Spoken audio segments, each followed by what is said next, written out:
произведение из цикла Шумана «Любовь и жизнь женщины».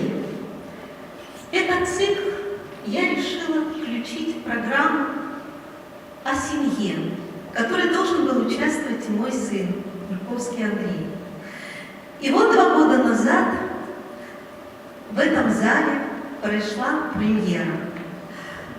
Но и год назад на рождественских чтениях мне предложили эту программу еще раз повторить.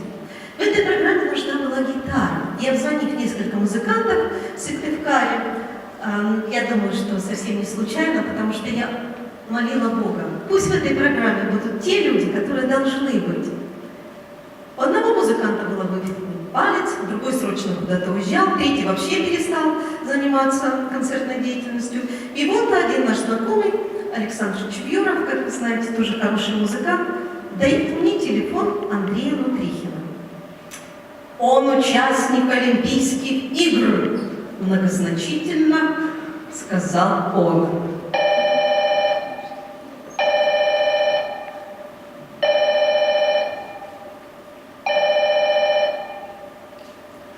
Алло, да, слушаю.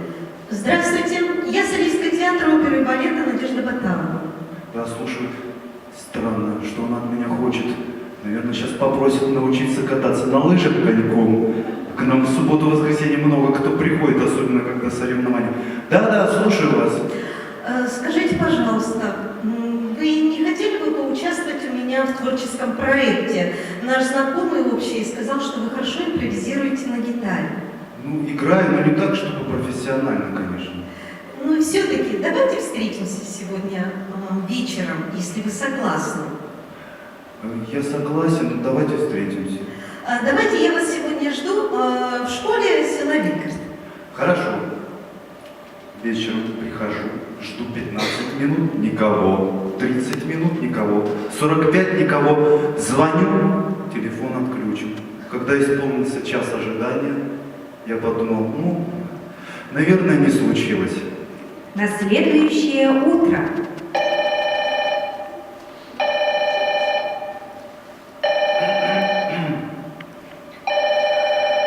Да, слушаю. Доброе утро, Андрей. Скажите, а почему вы вчера не пришли на репетицию? Как? Я же вас целый час ждал в музыкальной школе.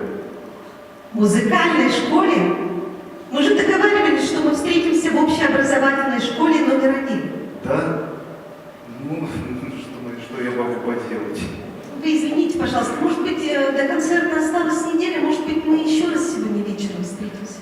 Ну хорошо, давайте встретимся. До концерта осталась неделя. Здравствуйте, Андрей. Здравствуйте, приятно познакомиться. Вот сценарий. Называется «Венценосная семья». Это о последнем императоре России Николае и его семье. Все очень просто. Мы читаем письма, вы импровизируете на гитаре как хотите, а в конце мы поем песню. Попробуем? Хорошо, давайте попробуем.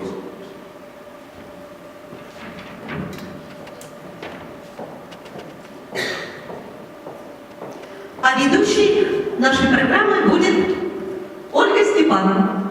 Здравствуйте, дорогие друзья! Сегодня мы хотим напомнить вам эпизоды из тех программ, которые нас всех объединили. Первая из них, как сказала Надежда, «Венценосная семья, любовь и жизнь». Итак, царевич Николай Романов и немецкая принцесса Алиса Гюссен-Дармштадтская познакомились, когда ему было 16, а ей 12 лет. Всю жизнь супруги Романовы вели переписку. Вот письма жениха и невесты Николая и Александра. Доброе утро, мой дорогой. Милый, много нежных поцелуев за твое нежное письмо и доброе пожелание.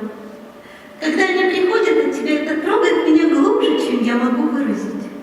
Я так молилась за тебя, за себя, чтобы мне стать лучше и как женщине, и как христианке, и чтобы Бог помог мне узнать и полюбить твою церковь, и чтобы Он помог мне преодолеть самую большую трудность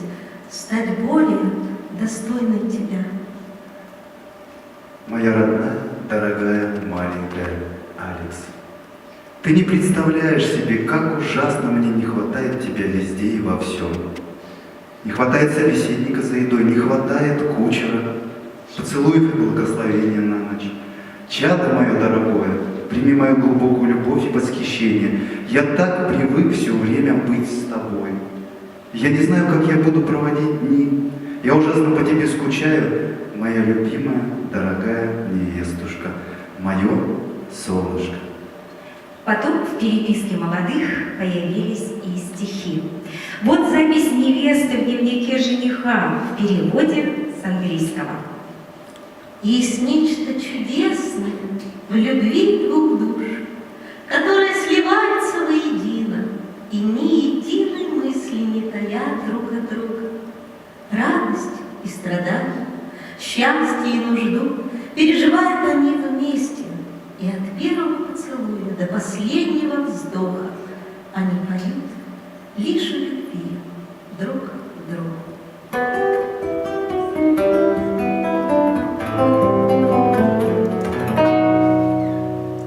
Как, с чего начать мою историю, чтоб вновь не повторять слова знакомые, чтоб людям дать понять. Рассказ мой истинным и нечего скрывать. С чего начать? Как вам объяснить, что иногда живется так, как хочешь жить, что иногда бывает так, как должно быть? Как объяснить вам, что такое полюбить? Как объяснить без слов и фраз, которым слух привык? Любовь у нас не то, что у других, и мой рассказ взят из книг, история любви. И за строкой строка не сберегу, и сохранят века тепло твоей руки в моих трудах. Началась давно моя история, но знаю я одно: пусть не проходит безвозвратно, все равно я каждый день чать, что жить мне суждено. Люблю тебя.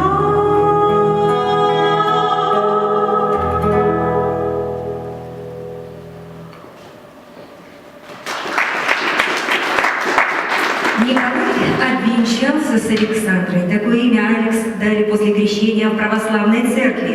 У них родились 4 дочки и сын. Я очень рада, что в нашей программе участвовал о семье. Участвовал не только мой сын, но и моя дочь Таисия.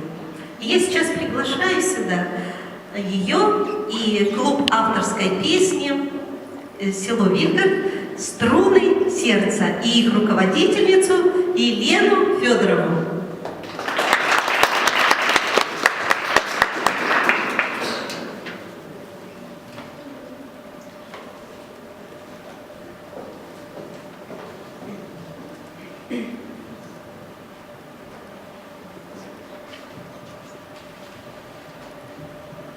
Моя дорогая, милая мама, надеюсь, что ты не слишком устала. Мы постараемся не ссориться, не спорить, не драться.